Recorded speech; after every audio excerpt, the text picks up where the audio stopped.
Well, welcome back, everybody. We're back with lucky number 13 now. Based. And today, we have a very special guest. So obviously, I am your first host, Elijah Samuelson. Spencer Cook. And today we have my old friend, Bradley Muckey, on to talk about something that we've had various discussions about now. We've maybe alluded to it in prior episodes, but the idea of playing less powerful cards sometimes, and how that might lead to a more positive game experience. So yeah, Bradley, what's your general philosophy on that? Well, first off, Kefnet is a fantastic card. So I had to for the memes. So basically, I feel like the more you know a game, the less fun the game becomes, and Magic doesn't have to be that way because you can know a game. You can understand, like, this is objectively the most powerful thing, and I'm not going to do it because that's boring. So you step back, you look at your stuff and be like, all right, hopefully the rest of my compatriots are like, hey, let's not make this game 2 turns and a bunch of shuffling for largely no payoff. Mm-hmm. So that's like, yeah, that kind of ties into the idea of the freedom of Commander and being able to do what you want. Like you were saying, Bradley, like a lot of times, a lot of players, there's like that arms race in Commander these days, kind of, and you can kind of forget that, you don't have to be playing the best cards possible all the time, right? Something that I like to do, I mean, I haven't had the chance to, but I really like to build some intentionally, like, weak, like, pretty, like, I don't know if you'd use a number scale, like some 5s or 6s or whatever, and I think if we have like-minded individuals to play with, like, those could games be really fun, I think. Playing a lot of worse cards that I don't get to play with a lot of the time otherwise, right? Mm-hmm. Like Minotaur Tribal. Minotaur Tribal is fun. It is super fun to be like, look at my crappy, awful Minotaur that enters the battlefield and makes me discard a card. Yeah. For a 4/3, I mean, it was 2 mana, but this is Commander. A 4/3 doesn't do much, but it's a Minotaur. Yay! Yeah. And, who's going to target you? Like, oh no, it's a Minotaur deck. They have 5 awful Minotaurs they paid full retail for. Let's crush them. When there's Mr. I'm playing, I don't know, Trostani, and I have 15,000 tokens already and 18 billion life. It'd be like that sometimes, but you just gotta get your Commander damage in there, Bradley, and just take them out. Yes, with your Minotaurs. Yes. So that brings us to, like, this idea of sometimes, I think, Eli, you were telling me about this earlier, we were talking about this, was that sometimes, playing worse cards in Commander isn't strictly a downside to playing good cards, because we all know that there's a lot of really good cards in Commander that kind of demand immediate attention from your opponents, either whether that's a counter spell or a removal spell. If your cards are worse, you're more likely to be able to have them stick around or, like, not be just, killed immediately or be a threat in the game, right? Yeah, so this is something I wanted to address with this because I've seen a lot of other creators, like maybe like Tomer from MTG Goldfish, doing like budget Commander stuff, talking about how certain budget cards, they do have this effect of like you flying under the radar, and they're talking about it from the positive gameplay aspect of playing, like, quote, weaker cards. But I wanted to kind of have us go deeper on that and like discuss some of the positive aspects of playing those cards. Yeah, so just to jump in for a second here, you can this fits into cards in the 99 as well as, like, weaker commanders. They both, like, we can maybe talk about them together or separately, it doesn't really matter, but I guess you wanted to talk about Kefnet, the 3 mana one, Bradley. So why don't you just tell us about why Kefnet is a card that is kind of, you don't really feel very threatened by it, but it's like a fun card and does work. People don't really expect it, right? Well, 3 mana Kefnet is indestructible, so it's not going to die to a random board wipe, as happens with a great many of your utility creatures, your mana dorks, what have you. It draws you a card. One of the greatest pieces of text in the entirety of Magic. Yeah. It bounces a land to your hand, which honestly has increased in power tenfold since Zendikar Rising. Mm-hmm. You basically can make someone pay a mana or have an extra mana open every time they want to cast a spell. Otherwise, you'll bounce that land to your hand and counter it. Yeah, play that Mana Tithe one or whatever, the Force Spike. Yeah. And again, they spent their premium removal taking care of your Captain the Mindful. Oh no! Whatever shall we do? It's like, I win. I don't care if you Swords to Plowshare my Kefnet. I'm gonna gain 5 life, and then I'm gonna play something that's slightly scarier, and oh no, where are you in your removal? Plus, he probably drew me a card or two before he went straight to everywhere else. Yeah. Before he decided, I don't want to be a god anymore. Give me a hoe and a pitchfork, and I'm just gonna start farming pigs. Well, yeah, that's something to be said, though, because, like, if I was to, let's say, play against someone playing Kefnet the Mindful as their commander or whatever, let's say, I'm not gonna feel threatened when they play their Kefnet on turn 3. That doesn't, directly... it's not like a crazy card advantage engine. Like, it's got downsides to it. You have to bounce a land to your hand or whatever. You don't have to. Oh, you don't have to. You Okay, may. so you may. Sorry. But it's 4 mana to do it, right? Yes. Yeah, so, it's not, super, efficient to get your card draw. It does the job, right? But, I'm not super threatened by that. It's not going to come swinging unless you have a million cards in your hand. And even if it is swinging, it's not like a super fast clock. It's going to take 5 hits to kill someone with the commander damage. And you might probably just block them with it anyway. Yeah. There's that idea of, a commander that doesn't, go crazy on its own, doesn't need to be removed is kind of the idea there, right? Yeah, so even aside from that gameplay aspect of not having so much ire pointed your way and so much removal, Bradley, do you think that this kind of philosophy on playing weaker, or quote, weaker cards, or different or unheard of cards, do you think that can lead to more enjoyable gameplay?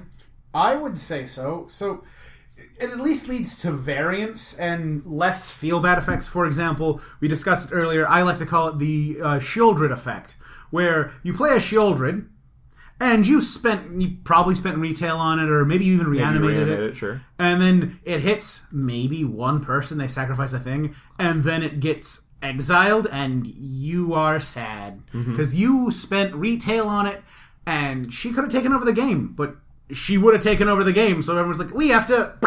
Yeah. No fun for you. But I have 3-4, cards that look a bit more innocuous, and no one's touching them. So, and if they do, oh no, you killed my captivating crew.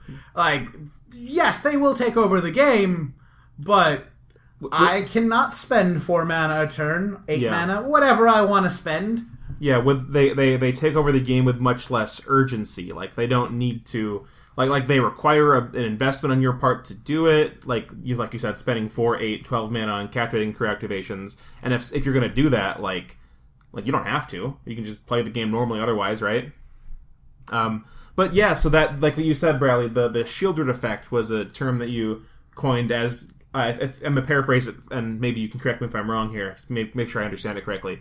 The idea that, as you play more and more powerful and game-warping cards, the likelihood that they're going to stick around, or the threat to your opponents, is going to increase. So, if you play a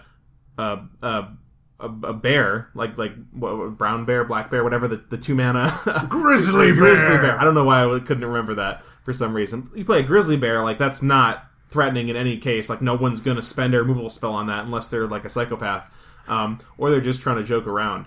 But you play a Bloom Tender or something, and that's got to die, right? Yeah, or say if I built myself a Tegrid deck. Yeah, that's a good example. And everyone always felt like they had to kill Tegrid before I untapped with it.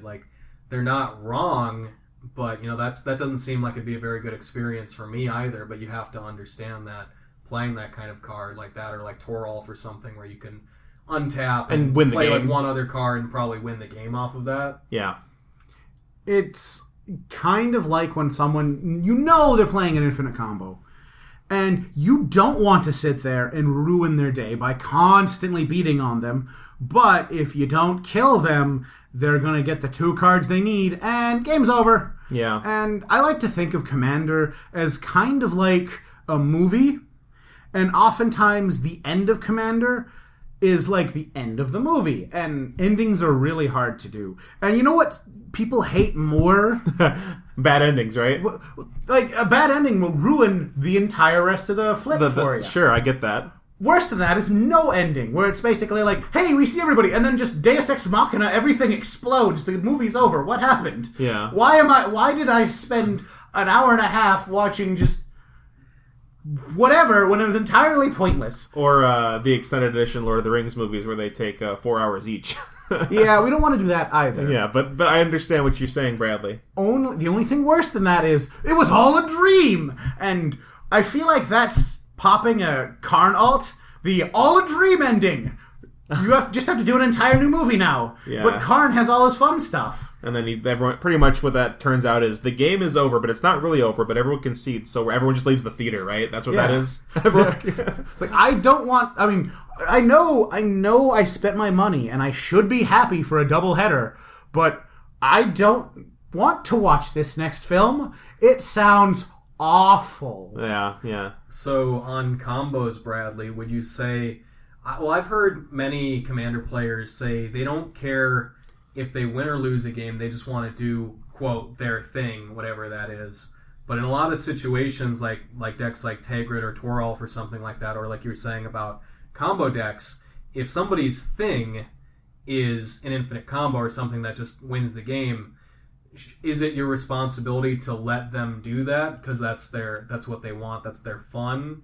Do you think? I think it's totally fair to say that they should be interacted with or they should be stopped. Well, I feel like if you're going to bring it to the table, you have to expect somebody to do something about it. Mm-hmm. That's kind of the nature of the game, and getting upset about that is just go play the testing zone on MTGO. Yeah, the or goldfish thing. Play Yeah. Solitaire. Play against that sparkly thing in Arena. Sparky. Yes, think, play against Sparky in Arena. I think that's what it's Like, called.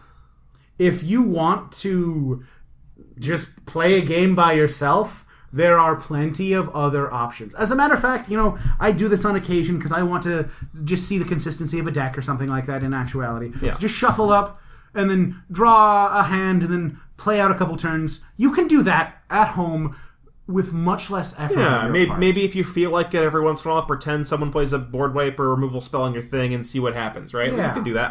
I just want to share. I used to have a somewhat. I didn't really play this deck at all, but I used to have like a kind of high power level, not CDH, but high power level. Oh god, Crick deck, that Son of Yawgmoth. Mm-hmm. That it was just a really fun deck for me to just like literally solitaire, because that's a pretty complicated deck, and just to see how quickly I could win. It was a proxy deck because I just wanted to I was thinking about building it, but I found that I got enough enjoyment out of just playing it at the table, on my own for 10 minutes or whatever, and that kind of gave me the enjoyment from it. So I had a good time with that, but I only ever played it in 2 or 3 Commander games with other people. But that's not to say that it's inherently wrong to want to bring a streamlined strategy to a table that will win the game. You just gotta realize that it's not always going to be the best game for everyone, and people are not going to want it to happen, so they're gonna try to stop you and make it like in the movie example you're talking about, Bradley. It would be like a villain coming out at the beginning of the movie, and then either the movie ends at 30 minutes or the good guys kind of stop him, and then he has to build back up or something like that, right? Or it ends up being like an Avengers film. There's one big bad guy, and they're like, I wasn't initially the big bad, but I kind of kicked a dog and punched a cat, and I just look scary. They're trying to take over the world, and they're like, well, respectfully, Iron Man, you're kind of harshing my buzz right now by trying to save the day here. Yeah. And then they laser them a little bit, and things turn out okay. Except for sometimes things don't turn out okay, and your Turgrids get to pop off and everything dies. Death Cloud Turgrid. Yeah. Turgrid, not pretty. Turgrid is a Magic the Gathering card that they printed in 2021, the year of our Lord. 2020? Oh no, I might have messed 21. up. 2021, we're good. I don't Because remember. it was the first set of this year. It was in January, February or something. Yeah, okay. And then Strixhaven came out not that long after, which I don't think Strixhaven was too pushed. I like Strixhaven. I like Kaldheim. They were all awesome. I like Kaldheim. They definitely pushed Kaldheim a bit harder than they maybe could have for commander purposes. Sure, there were a lot of really good cards in Call Time, but that's digressing a little bit. Eli, do you have any favorite cards that you're going to want to try out in the future, or maybe are already playing that are like these kind of under the radar cards that are cool and that you just want to play? Oh, I know you've been playing that monkey. Do you like that guy? Oh yeah, the Thieving Amalgam from the Morph deck, Commander 2018. I think so. 2019. 2019. No, I don't remember. Yeah, that card is actually that's a lot of fun. I mean, it's got some downsides. Like I compared it to Grave Titan in the amount of like 2/2s that you make. Like the downside is if somebody plays like a mass bounce spell, they get their 2/2 like morph creatures back in your hand. Do you know this one, Bradley? Oh yeah, I play it in several decks. Yeah, it's like 7 mana, 6/7. On each opponent's upkeep, you manifest the top card of their library, and then you can flip it face up for its mana cost. And it's an ape snake. And whenever a creature you control that another player owns dies, they lose 2 life.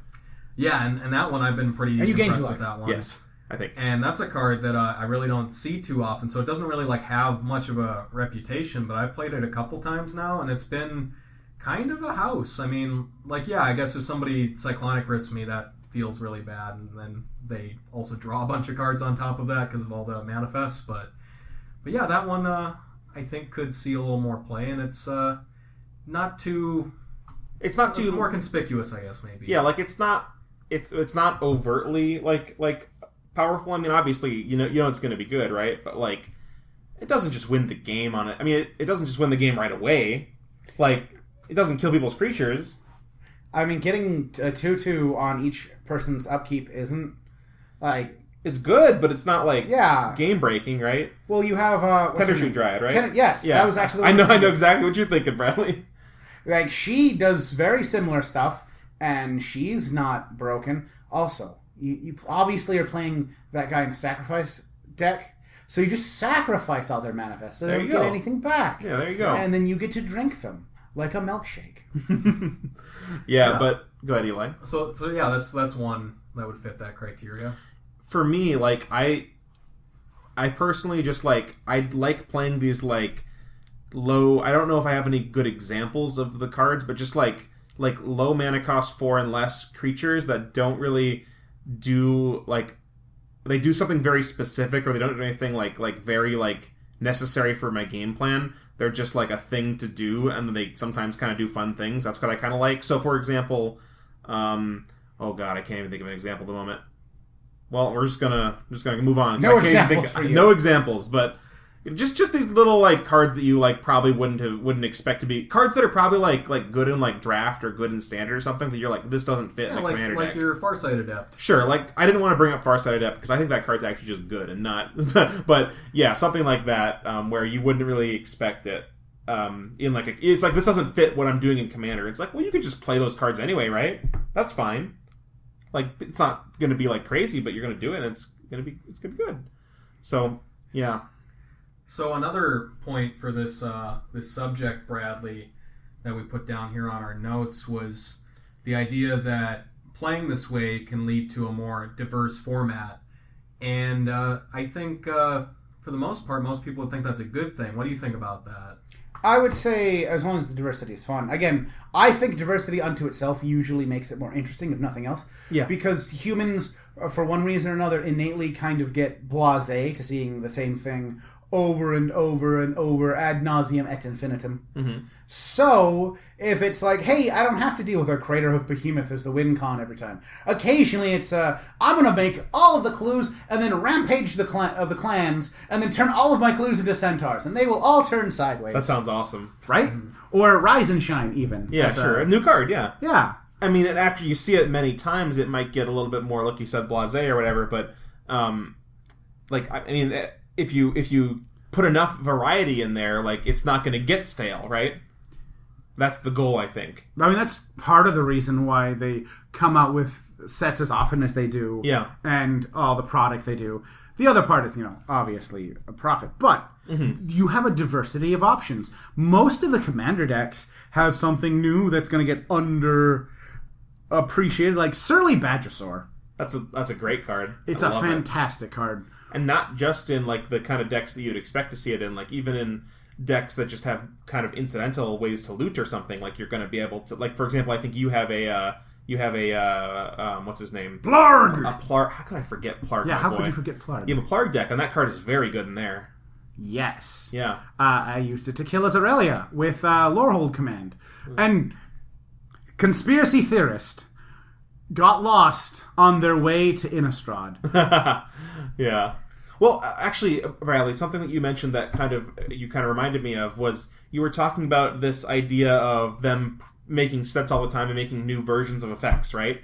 One thing that I think I've heard other podcasts and other content creators talk about is they'll see a new card that says something along the lines of like, you know, it's like a worse rampant growth, or it's like a worse version of like an effect. Like they're like, okay, green already has all these effects, so like this new one that is like different is like bad. They shouldn't be doing that. But I think, and I would expect you to agree with me, Bradley, I think that's actually not right. I think that when they do those kinds of effects, it's usually good because it's giving you more variety in the cards you can choose to play. And, like, you can do things in slightly different ways. Would you agree? I think by and large, yes. There's definitely the feel bads, because something like Rampant Growth... Maybe not that one, yeah. There's not much of a fun upside to playing a 3-mana thing that does the exact... A 3-mana Rampant Growth that does the exact same thing. But something like Map the Wastes... Yeah. That's the one that makes the creature, right? Or Map the Wastes Bolsters one. Okay. Bolsters one when you cast it. Yeah. Or Growth Spasm from Rise of the Eldrazi. Yeah. Growth Spasm, it gets you a land, and then it gets you an 0-1 Scion. Yeah. It's 3 mana, sure, but one could make an argument for that in certain decks over even Cultivator Kodama's Reach. Sure. Like, for example, Essex or the Merfolk twins. Like, it was... Yeah. I can't remember the name off the top of my head. Sure. But when you get 2 Scions, which can attack and block, even though they don't have power, but we'll ignore that. Yeah, we'll just chump it. It's fine. Spawns. Sorry, those are spawns, not Scions. The Yeah. Scions came later.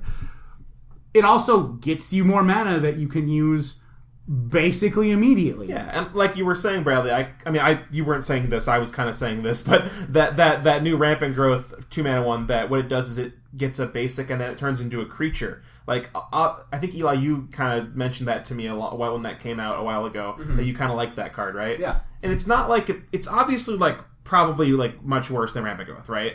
But, like, it's an interesting thing that you might be able to do if there's something along those lines that you want to do, right? Like, you can do some cool things. Yeah, you know, it's interesting to me with all the new sets that are coming out and all the time. People are always, like Command Zone or the other podcasts are doing this thing when, like, talking about new powerful, like, green cards or blue cards and, like, how good they are and, like, how much this helps decks. But I think a lot of the time, these new cards, like, people aren't even playing them that often because they just want to keep playing the same old powerful stuff that exists already. Yeah, and we think I think Bradley and, you know, Eli and myself think that you might have more fun if you play these new versions of them that are slightly weaker, right? You might, or at least, like, try them out. You could keep some variety in there, right? That's what I think. I think people should just try different things more often. Yeah, I think that'd be fun. Like, a Lorehold command does not do the same thing a Boros Charm does. No. But Boros Charm doesn't draw you cards. Like, it's over a time and a half worth of the mana, but it draws you cards when you don't need to stop a board wipe. And, like, sometimes, like, even, like, your staple cards, like, you can, like, people play, like, Despark a lot, right? Like, that's a card people will play. You could, I mean, if you just feel like being a little bit different, you could be like, I'm going to play that, I mean, it's not a direct comparison because it kills a creature, but, like, that 2-mana exile a creature and then you lose life equal to, like, you lose life if you don't have a human or something. It was like, I'm going to play that. Or, like, that new Orzhov, I don't remember what it's called, but it, like, destroys a artifact or enchantment or something. Or I don't remember. Fracture Identity? Fracture Identity. That one, yeah. No, not that one. Isn't it Fracture Memory? Fracture Memory. Because the other one is Fractured Identity is the Azorius and 3 colorless. Oh yes, that exile, card, yes. Exile a non-land permanent. That's the everyone gets a copy of it. No, I know. What's the 6-mana creature, blue creature, where whenever someone draws a card, they draw 2. Consecrated Sphinx. That's the Fractured Identity of the Consecrated Sphinx. That everyone gets a Consecrated Sphinx and no one has fun, or everyone has fun. Whatever you think. This is the draw cycle that never ends. Yes. Or hear me out. Yeah. You hit your phage. and then everyone dies. Everyone dies. One time I played a game where somebody fractured identity on an Ugin. Oh no. And then everyone, except that person, had an Ugin. It was the Great Ugin War. And it was glorious. See, they need to do a set based around that, where Ugin gets copied and he goes to war with himself. So instead of War of the Spark, it'll be War of the Ugin? The Ugins? The Eugenes? The Great Eugene War. Yeah, very cool. They're just going to lightning bolt themselves a lot. Eventually, somebody will die. Well, I think Ugin is my favorite of the Eldrazi Titans. I don't know about how you guys feel, but he's my favorite, or it's my favorite. I mean, the Eldrazi Titans have expressed, at least Emrakul has expressed gender. Yeah. Because she mind controls her cultists and they refer to her as she. Yeah. So, I just don't know about the gender of the other two. Ugin's your favorite Eldrazi Titan? Yes. What about you? I think Nahiri's pretty good at Eldrazi Titan. Nahiri's your favorite Eldrazi It's Titan? like the Eldrazi Titan alignment chart, like... yeah, like it's like chaotic neutral or whatever is Ugin, and Emrakul is like... I don't know. I feel like Emrakul is lawful neutral because she imprisoned herself in the moon. I'm not even gonna attempt this because I know everyone's gonna get mad at me for whatever I say about it. But Sorin is a bad guy, a bad mamba jamba. Screw Sorin. Sorry, that's not very relevant. I mean, that's fair. That is fair. Although that's not really. Well, you know, I can bring it around. Sorin, the 4-mana Sorin that makes a vampire and then gives your guys like lifelink and +1/+0. I remember that one's Sorin something. Solemn Visitor? Solemn Visitor, yes. That's a card that I kind of have. I have a little bit of a pet appreciation for that just because I opened it when it was in Standard. I think a lot of people have that kind of love for cards that they remember opening and playing a little bit in like more of a casual like kitchen table-y format. Mm-hmm. And that's a card that I haven't really gotten a chance to play much in Commander. Maybe I'll try it out in some deck just as like a dude that gains me some life or makes a vampire or something. It's not bad. It's not bad, but it's not like offensively good that it's like people are like, obviously you should kill planeswalkers if you can, right? But most of the time. But like it's not like a must kill planeswalker. Oh no, he got a vampire. Yeah. Whatever shall we do? Oh no, his guys have lifelink for a turn.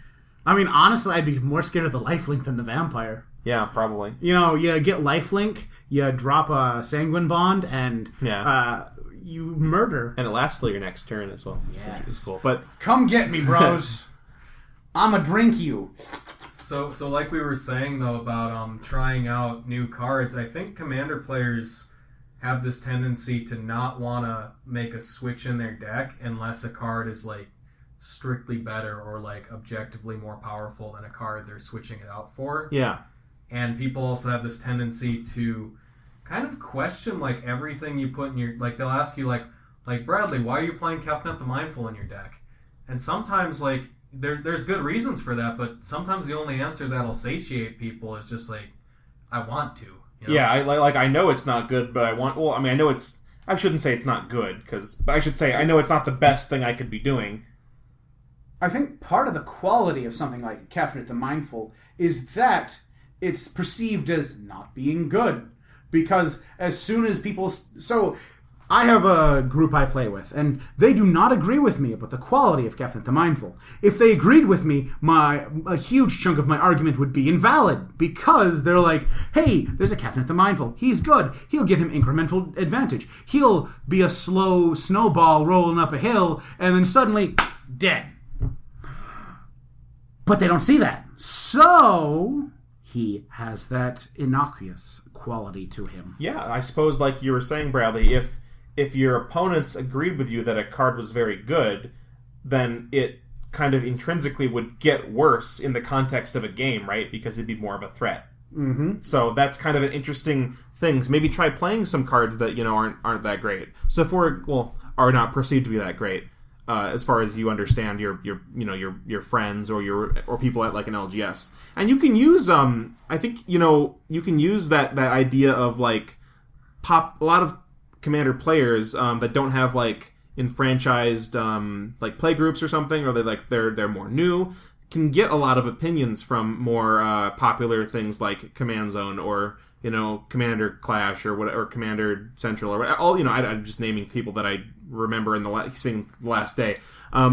So if like Command Zone does a set review of something and they say this card's not very good, there's a reasonable chance that if you go to a game store, you can probably find someone that heard that and didn't think much more past it and agrees with it, and then you can get that slight advantage from playing that card of them not valuing it as highly as you do.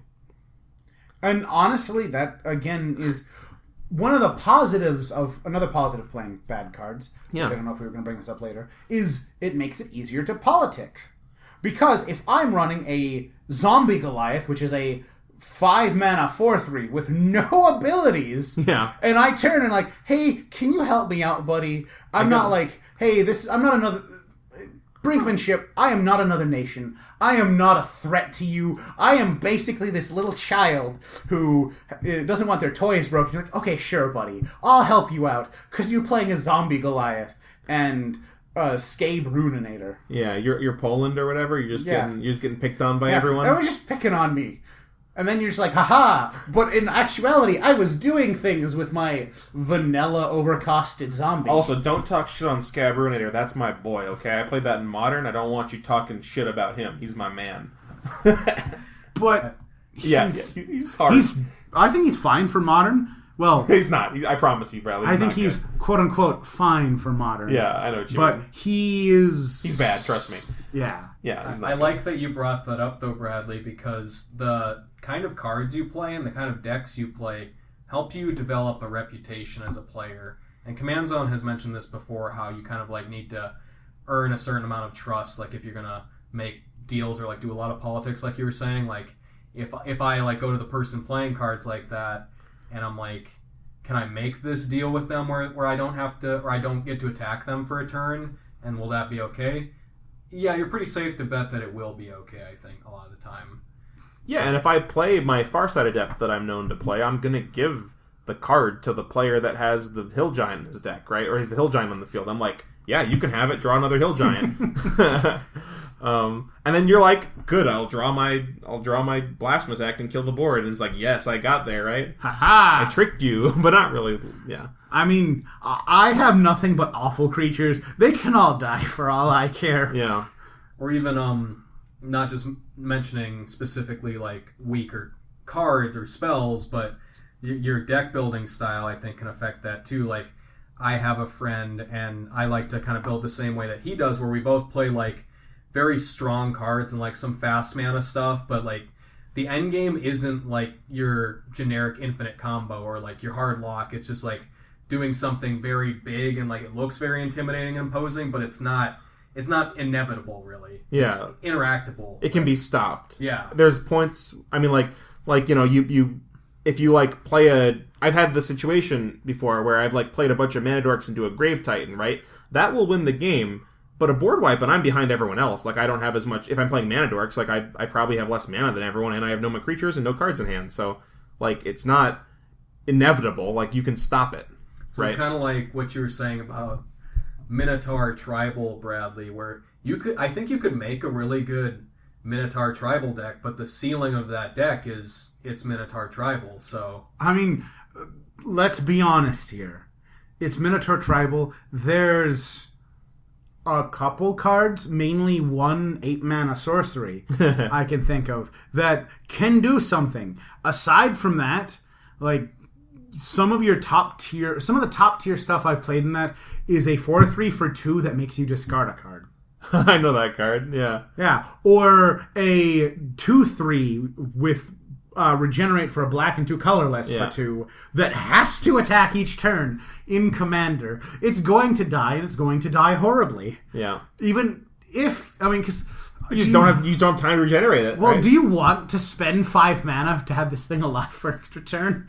I don't know if you want to make that kind of investment here, but nobody else is going to be like, oh, I'm gung-ho to kill your Death Bellow Raiders. Yeah. I guess my own example of a deck like that would be my Near-Death Experience deck, where I think it's a good deck. It's playing mostly good cards in it, but it's also like the end game of that deck is win with Near-Death Experience, which is, I would argue, one of the hardest ways to win in Commander. Yeah, or like others similarly. Top 5. What were you going to say, Bradley? Well, Baron Glory. That one, I don't want to even see somebody ever try and attempt that. That just seems impossible. The cheese stands alone. I hate the cheese stands alone so much. Baron Glory is one of those cards that it's like, haha, but no. Yeah. Do you have to have all the cards in your hand gone too? Yeah. No hand and no board, I believe. This is where one with nothing comes in. Yeah. Greater Gargadon, sack everything. And on your upkeep, too. One with nothing at your end step. Well, I know. Someone's going to make you draw a card or something. I don't know. That would be such a feel bad. Like, aha, I have nothing. Draw a card. Oh no, it's a 5-drop. Okay, well, so I'll never win. Here's the strategy. You go Greater Gargadon. Okay, so you can sacrifice your board. You just got to make sure it doesn't come into play. Although I think it comes into play on your upkeep. You can sack the trigger, so the Baron Glory happens first. But so you sack your board, or whatever, right? Float your mana. Then you won with nothing, discard your hand, and then you Teferi's Protection. So your Baron Glory is the only thing there, and you're phased out. And then you phase back in on your untap, and then you win with Baron Glory. There you go. Very difficult and very vulnerable to just being out of the game after sacrificing everything. Worth. Very metal way to win or kill yourself. One of the two. I mean, there's also that demon that when it enters, you can sacrifice any number of permanents to put +1/+1 counters on it. Yeah, get them all. Get them all out of there. Everything dies, including himself. I don't know if he can eat himself, but for the sake of arguments, I don't remember his name. He can consume himself. I'm going to eat myself to get bigger. Wait a second. I don't know if this works the way I want it to. Yeah. Did they make a... This is just random. I feel like I remember them making a card with... oh god, what is the effect? Where you can sacrifice any number of creatures, then it gets that many counters on it. You know what I'm talking about? Devour. Did they make a card that devours artifacts? I think they did, right? Yes. The goat. There's a metal goat from Modern Horizons 2. What if they should make a card that devours permanents so you can just get rid of everything? Oh yeah, Caprichrome. What does it do? Do you remember? It's a 2/2 with flash for white, 3 colorless. When it ETBs, devour artifact 1. And then it puts counters on it. It doesn't do anything else with the counters. Nope. It's there to enable modular and. Also, let's be honest here. I can think of worse things to do when someone's like, I'm going to destroy all of your artifacts that are out right now. And you're like, haha! Wait a second. Is it an artifact? It is. Oh, no. Then it's going to... Unless they're targeting them. Yeah, I'm saying specifically when, they're targeting 3 of your artifacts. In response, I consume them. Nice.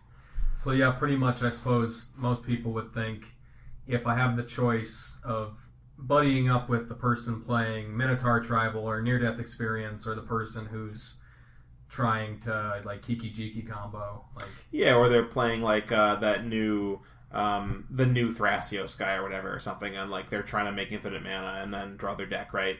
Mm-hmm. You're gonna side with the player doing good old Christian magic. You know what I'm saying? Good old Minotaurs, good old didgeridoo. Bad tribal deck. Or devils. Yeah, or devils.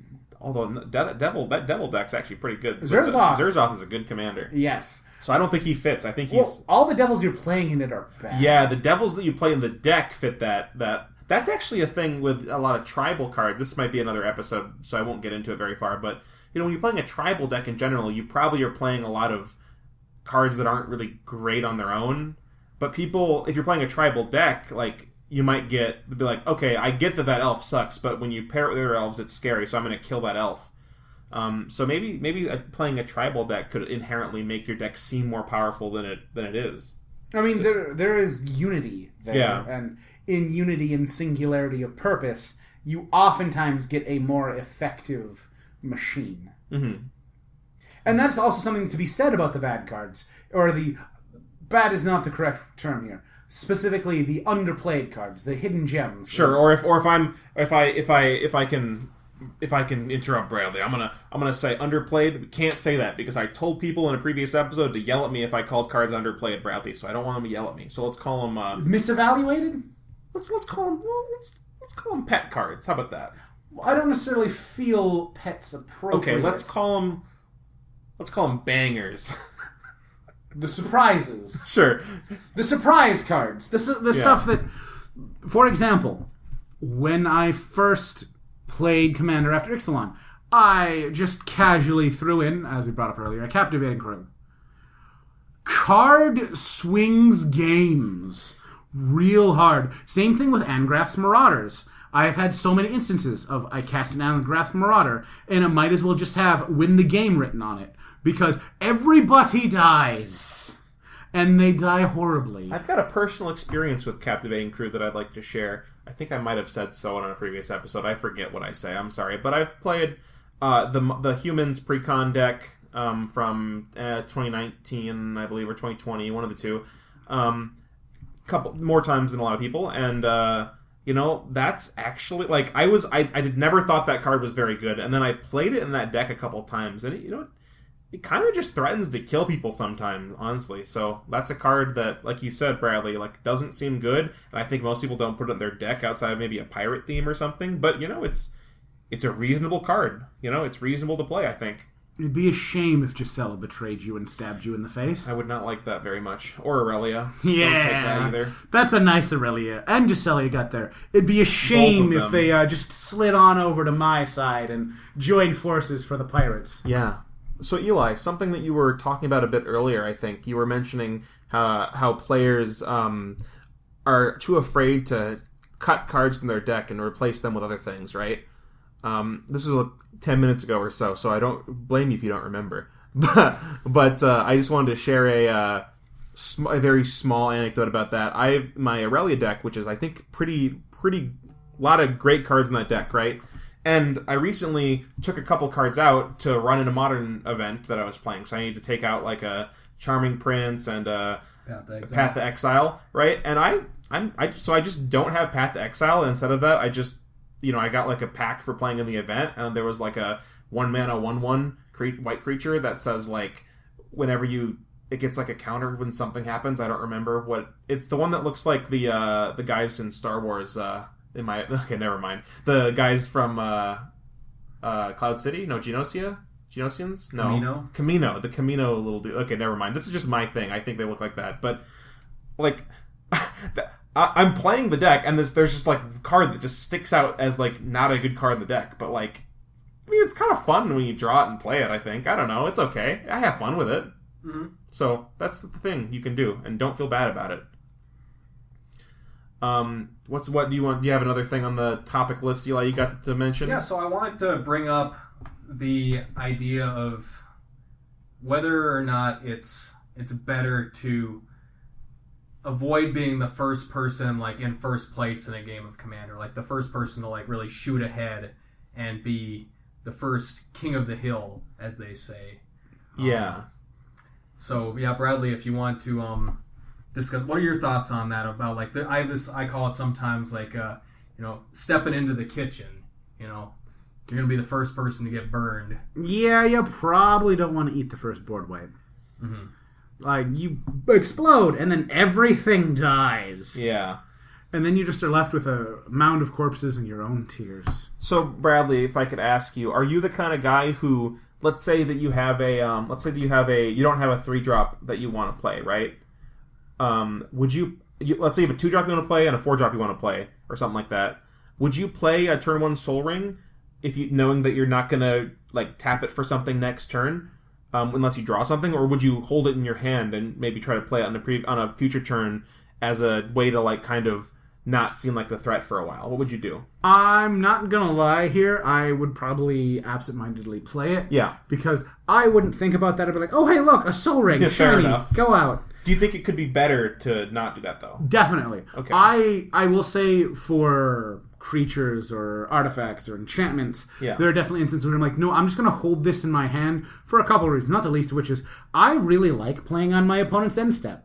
And it usually behooves you to leave up mana to be like, hey, you can attack me. But I got something. Maybe. I have surprises. Yeah. You know me, I'm crazy. Surprises. I'm crazy. I'm going to play Gut Shot. And I don't have mana up. I'm going to Gut Shot you. I'll do it. Surprise!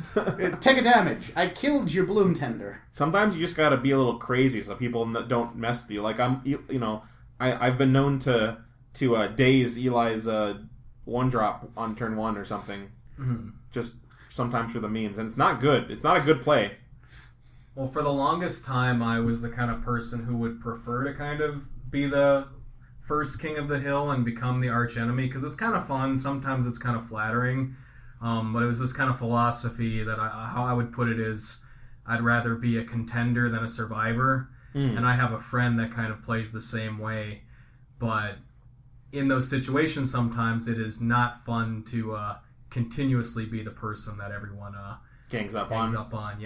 Yeah, one thing that I've experienced before is like you get your due diligence. You get your due diligence done against you is what I'm trying to say, right? Like people do their diligence to stop you, right? And then they keep stopping you, and they keep stopping you. And you're like, hey, bros, you could have stopped like 3 turns ago.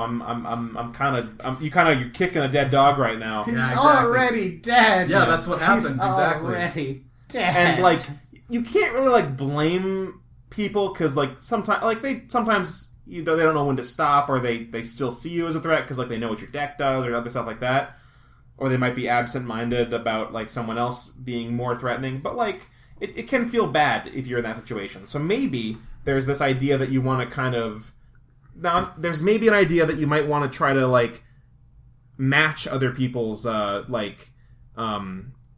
Momentum, their threateningness on the board or something. If you can be about as strong or a little bit less strong on the board than someone else, then you're probably not going to get hit the hardest. Yeah, or like your fast start leads you, like ramps you into like playing a bunch of cards like Kefnet the Mindful or stuff like that. Then maybe people cut you a little bit more slack because they're not like oh sure you had like turn 1 Soul Ring and all this and then that, but then your end game after that is to play like very safe looking cards. Yeah, like for example, Elijah, you've done a thing once or twice where you've been like, I'm gonna play a turn 2 or turn 3 Gisela, right? Off of some very good draws with like Mana Crypt, Soul Ring kind of stuff, right? Mm-hmm. That's obviously very threatening, and your people are gonna beat you down, rightfully so. Mm-hmm. But if you like do that and your follow up and your commander play is like some 7 mana Pavel Maliki, that's 6 mana, but you play Pavel Maliki, people are just gonna be like, okay, bro, I don't know what you're doing over there, but keep going. I mean, I feel like I'd still incinerate Gisela on site. Oh yeah, you incinerate Gisela. You don't incinerate Pavel Maliki. No. That's what I'm saying. I mean, in my decks, I tend to run more board wipes than targeted removal. Well, for the most part, I do love having everything be dust and ashes. You run enough board wipes to not have to run a million targeted removal. It's maybe more fair, right? They're probably all gonna die because it's collateral damage. It's why I don't like running Mana Dorks, because they're always just collateral damage. Yeah, that's like true. Nice buildings in any monster movie ever made ever. Yeah, I think you gotta have. I think you gotta have reasons to play Mana Dorks, other than just their ramp spells. Like you gotta have a reason to play it. Or you play Mana Dorks and you tell everyone, hey, I'm playing Mana Dorks. You can send me back to the Stone Age whenever you want, so don't worry about it. I mean, I guess that is a way you can approach that, right? Yeah, like I could. That is a thing you can do in.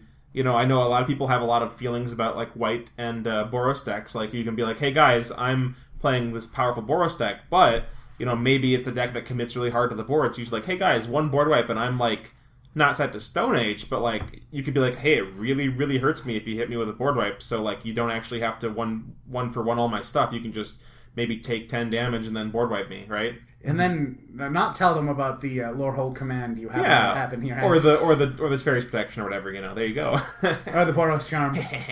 Got him. Baited.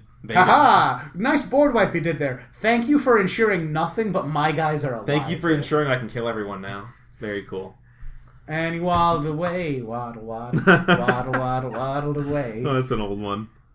All right, well, was there anything else you wanted to add to this, Bradley? Anything to finish off this segment of the show before we move on to our next little ending thing? Not anything particularly necessary to add. Don't want to pad it with filler. Mm-hmm. Mm-hmm. I think it is as concise as it's going to be. Yeah. So yeah, we pretty much just think maybe you could be having a better time if you kind of chill a little bit sometimes. I know there's a lot of powerful cards coming out lately, but you don't always have to be doing what's, quote, the best, you know? And, Bradley, Eli, myself, we all like good cards, right? Certainly, I hope. By and large. By and large, we like good cards. You don't have to play all good cards. You could throw some bad ones in there and have fun with them, right? Some of my favorite cards, I built the decks because they were bad. Yeah. Yargle. He's a meme, but he is glorious. Yeah, exactly. Evil Tygam. Mm-hmm. He is so gorgeous, and he actually does a surprising amount of work, considering he's a 5-mana 3/4 that has a tap ability that he can't use right away, and a upkeep trigger. Yeah. And he also stops you. He also skips your draw step. I kind of like that card, though. He's actually. super good. He's I love cool. him. But again, you're gonna look at me playing my Tygams to DC's hand and like, okay, sure. Until, it's the third time I played him against you. And like, no, I want to kill that now because you're going to get so much card advantage and you're going to kill all my stuff. But at a glance, he's like, is it really that good? Yeah, so I think being novel can be very fun in Commander, Mm-hmm. So, Eli, do you want to bring us around to our next... So last time we did an episode, we didn't really have our little drama segment. But we tried to, flip that on its head and we did a positivity segment. Yeah, we were like, boom. I'm flexing right now. You guys can't see me. But I'll describe it. He takes both his arms, he lifts them up, and then he just starts bringing his fists towards his head, and that's what it looks like. So today we have something that I think is mostly a positive thing, but I'm sure with anything along these lines, there's bound to be dissent and disagreement about it. So we have yet to see much of that. I don't think I've seen too much of an uproar against this. I think it's generally agreed to be a positive thing. But yeah, speaking of powerful cards, Hullbreacher was banned today. Yeah, that was a surprise. I didn't think it was going to happen, honestly. I really didn't think it was going to be banned either. I think maybe in our last episode, I think I might have mentioned that and said I don't think it's going to get banned. I don't know if I said that or not, but I wouldn't be surprised if I did. Mm-hmm. So yeah, what do you think about that, Bradley? I think it's one of the safer things to ban. I don't think Opposition Agent should be banned because it helps keep everyone honest and helps stop the ungodly ramp of green.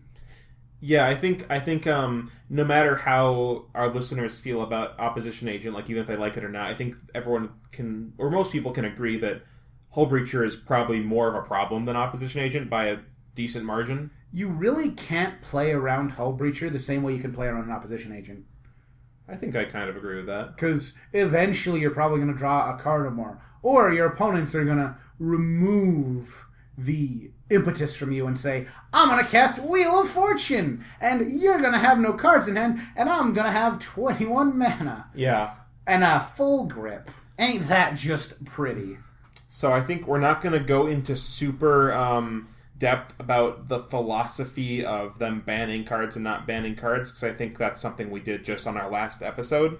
So if you want to hear about that, go listen to that one. But overall, maybe thoughts about the Hullbreacher ban. I think I'm a person who I probably hate Hullbreacher less than most people hate it. Not saying that I enjoy it, but I think I never played the card myself.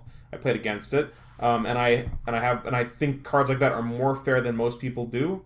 That being said, I think I'm okay with the ban, and I'm probably in favor of it. What about you, Elijah? So I've played against what I would consider some pretty strong commander decks and some very strong cards and very good blue decks too. And there's probably there's very few cards that I'm afraid of or afraid of seeing in a game of Commander. But Hullbreacher was probably number one. It was up there with extra turns for me because like you said, Spencer, if it was just a reactive effect and it just stopped extra draw, that's still. Yeah. I mean, it sucks that it's one-sided, but it's also, proactive in that it gives you that mana, too, so it's, Yeah, and if it doesn't get killed right away, the instant it comes out, it's already gotten enough value to be worth it, and then even if they kill it, someone kills it, on their turn, it's still got you, your 2 or 3 treasures as well as stop people's draws, so...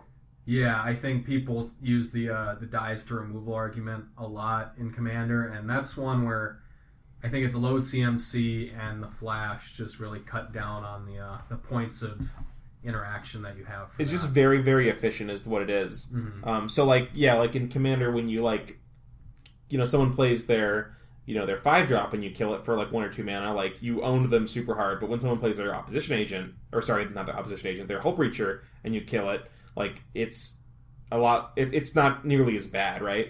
Mm-hmm. I think people would have been maybe more okay with that card if it cost more mana, right? Like, because at least you're committing to something when you do it.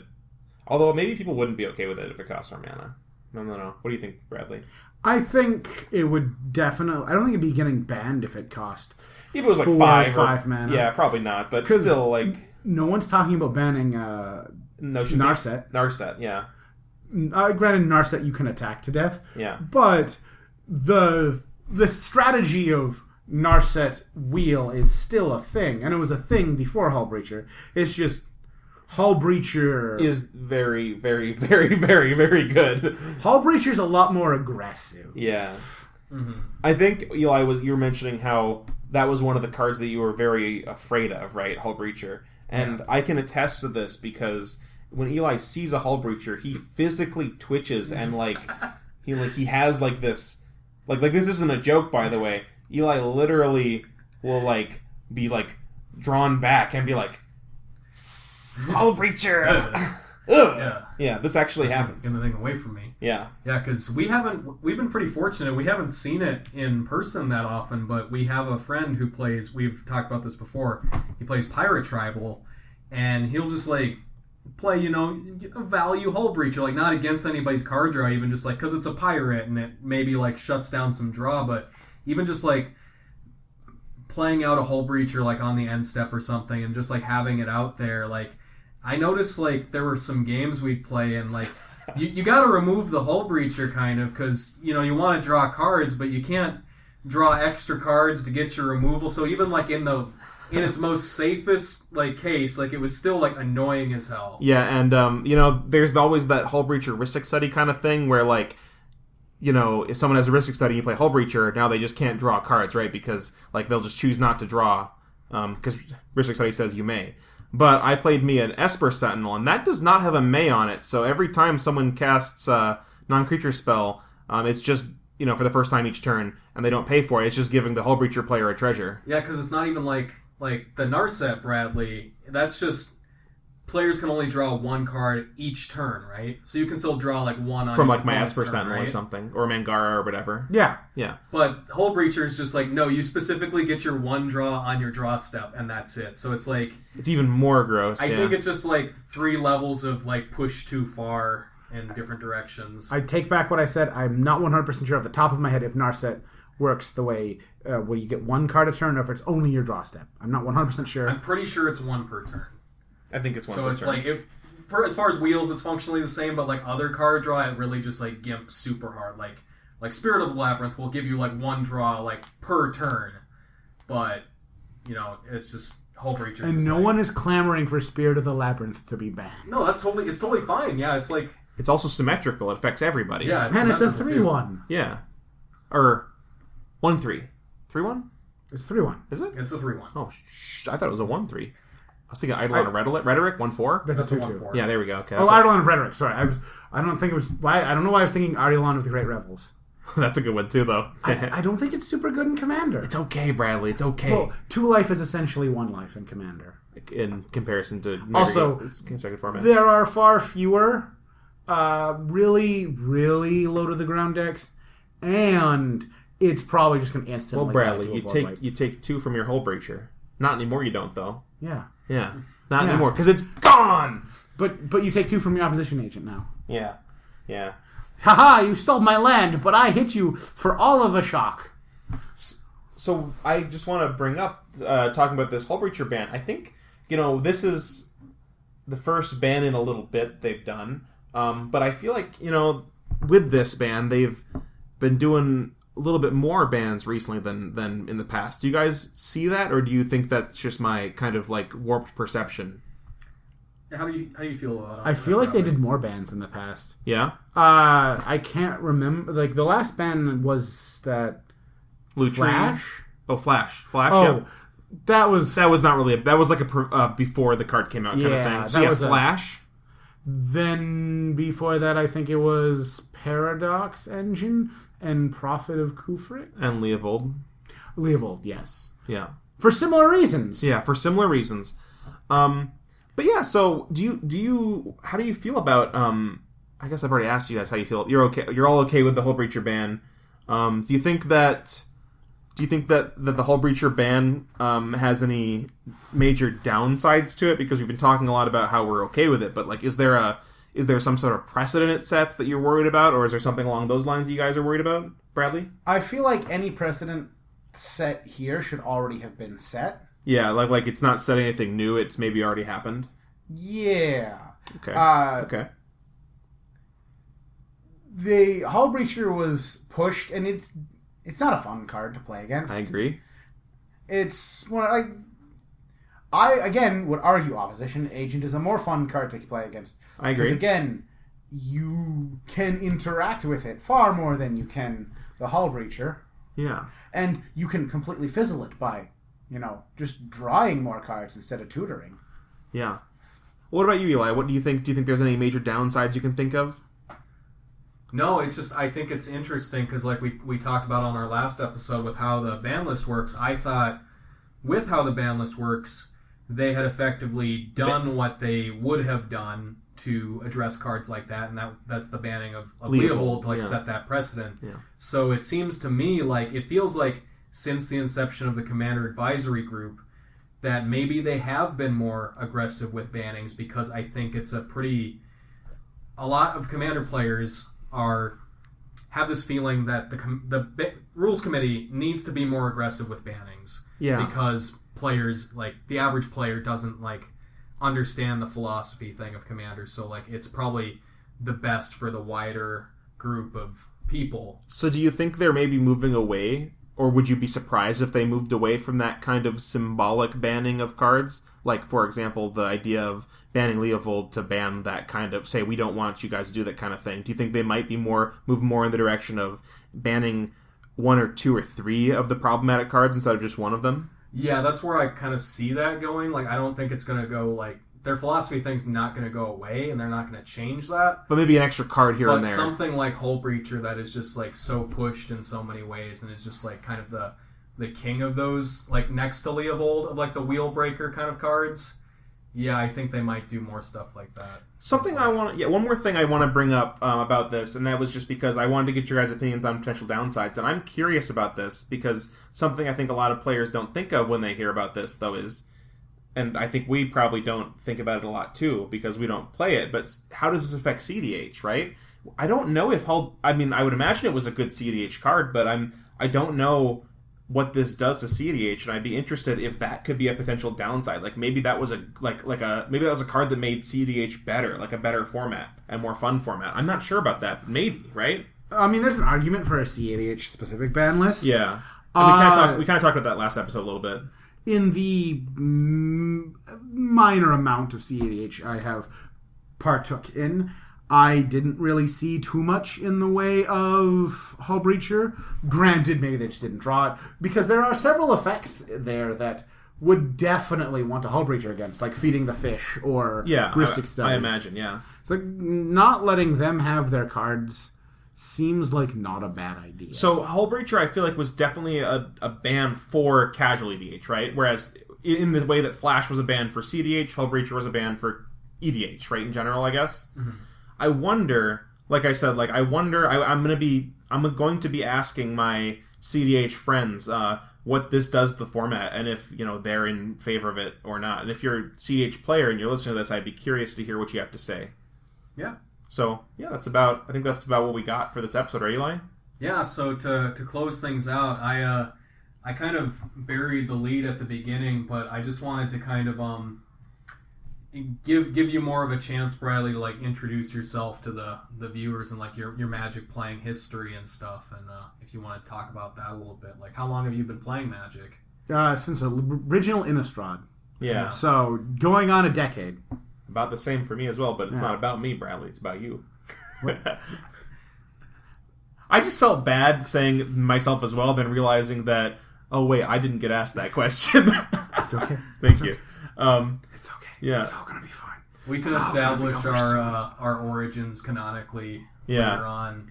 Actually, this gentleman right here, I'm sitting across from, was the person who got me into it, weren't you, Eli? Yeah, actually, so for our listeners, so you guys know, Bradley is an old friend of mine from high school. We went to high school together, and we were in this play. We were in Dracula together, and I met some of the other actors in the play, and they saw me with my Magic cards one day, and they were like, "Wait, do you play Magic?" And I'm like, "Yeah, you guys play Magic?" They're like, "Yeah," and we all started playing Magic behind the stage together, and Bradley, I thought that you would have been into Magic because I knew you were really into like Dungeons and Dragons and stuff, but you didn't play yet, and you started watching us play games and got in with us, and yeah, it was a really good time back then, high school. A long, long time ago, in a Galaxy far away. Oh, I knew you were gonna do that. No, but yeah. So Bradley, you've pretty much been playing Magic. Like, have you been playing Magic pretty much like all the time since then, or have you had like any big breaks? Well, less of breaks and more of for a couple years there, I was primarily focused on Standard. Yeah, but I didn't have a play group in Fergus per se, so I would only occasionally be able to come up here and play. Eventually, I got a EDH play group down there, and then I moved up to Fargo, and it's basically been magicking ever since, with a small break during the last 2020 temporary apocalypse. Yeah, so like I don't know if we mentioned it at all. I don't think we have, but our EDHTakes. This is our first guest appearance from Bradley here, and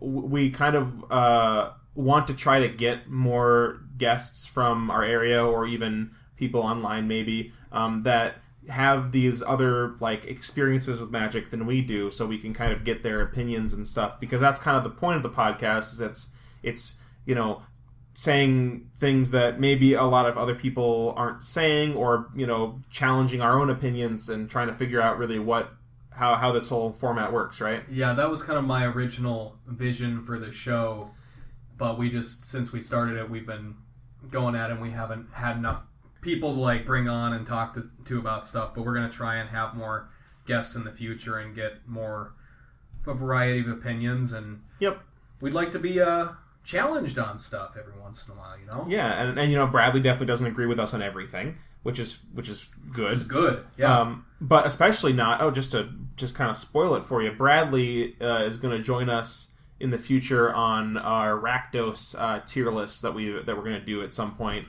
and we're going to argue like hell on that, because Bradley definitely is going to disagree on a lot of things we say, probably. Almost certainly. Yeah. I mean, I had to go with a Rakdos coaster. Yeah. And I have built more than a few Rakdos decks. My most recent one, which I adore, is as Morano Marduk Daistana Kuldakar. Impressive. Yes. Yeah. And she is a beast. Yes. But we should save that for the tier list episode coming probably in a while, because we have to make our way to that, because we have some stupid order that we're doing them in. But I think that's most of like what we got here, right, Eli? Yeah. So I wanted to thank you, Bradley, for coming on and joining us. I don't know if is there anything, people ask if there's anything you want to plug on their shows. Is there anything you wanted to bring to people's attention to? I mean, we don't have that many. Do you have an OnlyFans you want to? Yeah. Yeah. Subscribe to my OnlyFans to see all of the gory details. Yeah. Question mark. Okay. Well, I guess I'd maybe just say for all of us, if you're in the area, if you're in the Fargo Moorhead area, and you want to like try and like hit us up for like games of Commander, we're usually at Paradox Comics and Cards on Fridays occasionally. So yeah. So if you're around there, I wouldn't expect you to be, but if you are, if you'd like to meet us in person, that'd be awesome. Yeah. Mm-hmm. Surprise! I'm not giving out my address, but yeah, there you go. Don't worry, I'll give out his address. No. All right. Well, so I can't give out Spencer's address yet, though. No, because you don't know where I live. Oh no, it's a well-guarded secret. Yeah. But I have my ways. yeah, well, give us a follow on Twitter and subscribe on YouTube or whatever, like, comment videos type stuff, and I think that's about all we got, right? Let us know what you think about this this subject, and we're gonna do better if we have guests in the future. We're gonna get better. I'm gonna give the a longer intro in the beginning and not just like jump over myself again. So yeah, thank you guys for listening, and we'll see you next time.